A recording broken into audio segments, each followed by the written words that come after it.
Principais diferenças entre o Maiosa S2 e S3.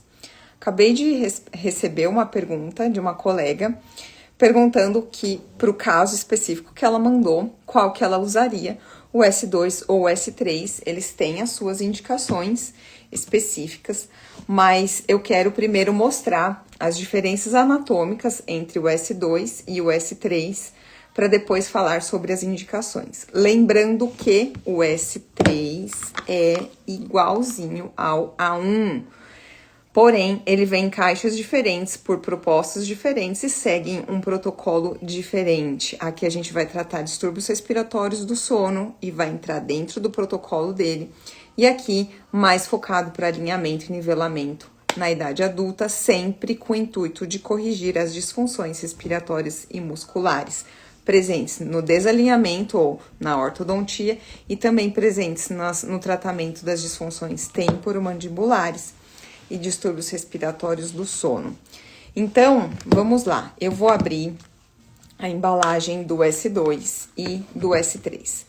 Quem é aluno meu sabe que da linha Maiosa o S2 virou o meu queridinho.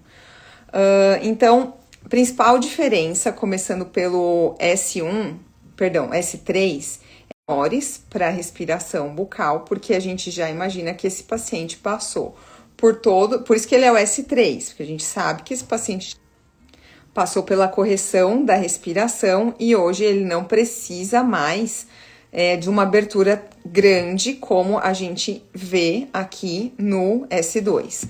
O S2 já vai ter 4 aberturas na região anterior e também tem os colchões de ar aqui na região posterior, ó. Tem essas bolinhas aqui representando os colchões de ar que o paciente tem e com isso tem um conforto maior na desoclusão, tá? Então, as principais características, primeiro, a abertura para respiração. Aqui no S3, só 2 aberturas, no S2, 4 aberturas. A segunda é a plataforma de desoclusão, aqui é do S3, ela é menor, e do S2 ela é maior. Então, ela também vai promover uma abertura e uma descompressão um pouco maior no S2 do que no S3. E em relação ao conforto, os dois são de silicone, porém o S2, ele sofre menos resistência para eu fazer esse movimento aqui. O S3, ele é mais resistente, porque apesar dos dois serem de silicone, o S3 é um silicone mais denso e também devido à anatomia com a qual ele foi desenhado, acaba dando essa sensação que é um silicone mais denso, mas é o mesmo silicone. Já aqui, ele é um pouco mais delgado, então ele traz um conforto maior. Se a gente vê o desenho aqui na lateral, ele é bem semelhante, ó.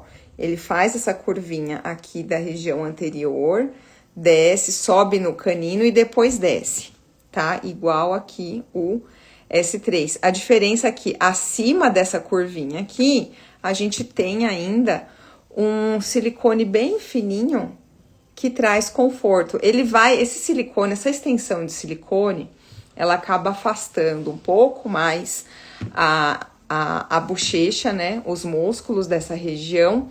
E dessa forma também trabalha numa otimização do formato da arcada superior.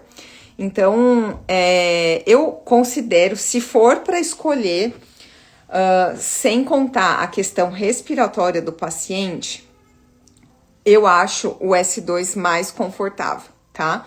Porém, a gente escolhe pelo tempo de retenção de respiração. Se o nosso paciente tá com um tempo de retenção de respiração mais baixo, ou seja, ele ainda tem um desequilíbrio respiratório importante, dentro do teste que se faz de tempo de retenção de respiração, a gente acaba selecionando o S2 quando o TRR está entre 30 e 40. Quando está acima de 40, aí a gente fica tranquilo para recorrer ao S3, que tem esses orifícios bem menores e depois a gente pode, dependendo do caso, a gente pode dar continuidade com a linha MyoBrace, se ainda tem interesse ou necessidade de alinhamento e nivelamento dentário. Então, mais uma vez, o A1, o S3 é exatamente o mesmo aparelho do A1. Vou mostrar aqui, ó. Esse aqui é a embalagem do Myosa S3 e essa daqui é a embalagem do MyoBrace A1. Ambos são tamanho médio que eu tenho aqui no meu estoque.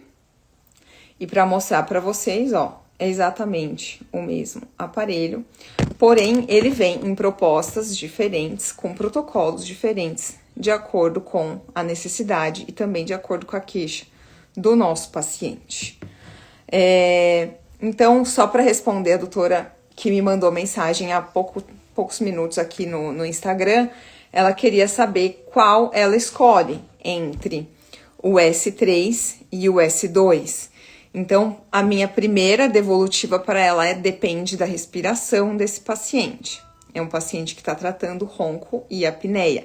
Tem muito colega que acha que é pelo número da apneia, pelo IH ou IDO, dependendo da polissonografia que é feito o exame do sono desse paciente. Mas não é. É pelo tempo de retenção de respiração ou até mesmo de uma maneira mais simplificada ainda, a gente precisa entender se esse paciente está respirando pela boca porque ele tem uma obstrução mecânica importante ou se ele respira pela boca simplesmente por hábito. Independente disso, pode ser que seja só por hábito, que é o mais comum.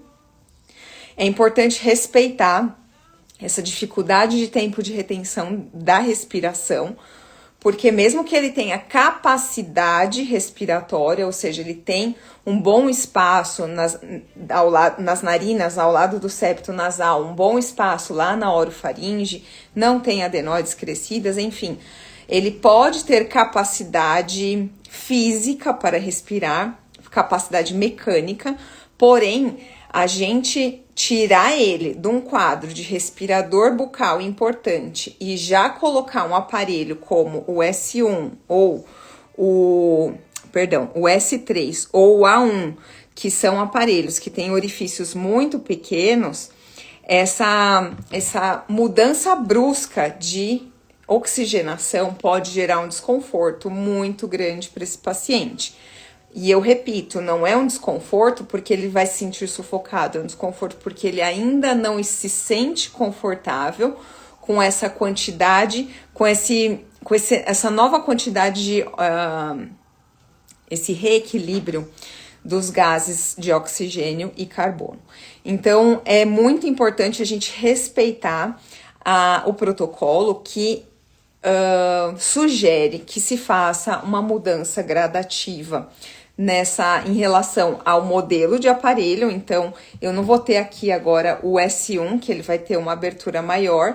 Então, existe essa diferença de tamanhos na abertura para respiração bucal, justamente para respeitar essa dificuldade que o paciente tem e também não causar um desconforto muito grande. Com o tempo ele vai se habituando e a gente vai conseguir reduzir essa passagem de ar e até mesmo fechar com aqueles modelos de aparelho que já não tem nenhuma passagem de ar, tá bom?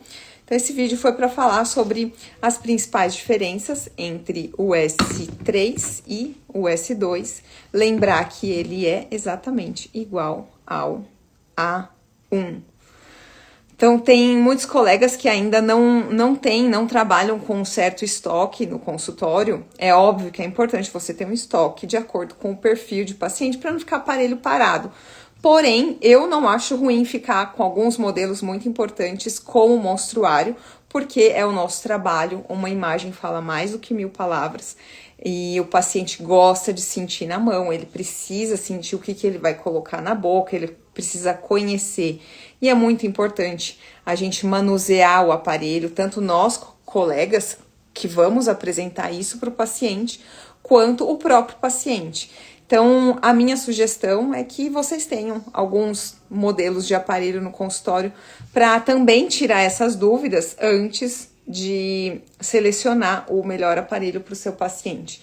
E é por isso que eu faço questão sempre de pedir a moldagem desse paciente física, não só o escaneamento desse paciente, não só a documentação, mas isso é muito importante para a gente experimentar o modelo na boca, aliás, no modelo, independente se é de gesso ou de impressora 3D, antes da gente entregar para o paciente para ser muito mais assertivo, tá bom?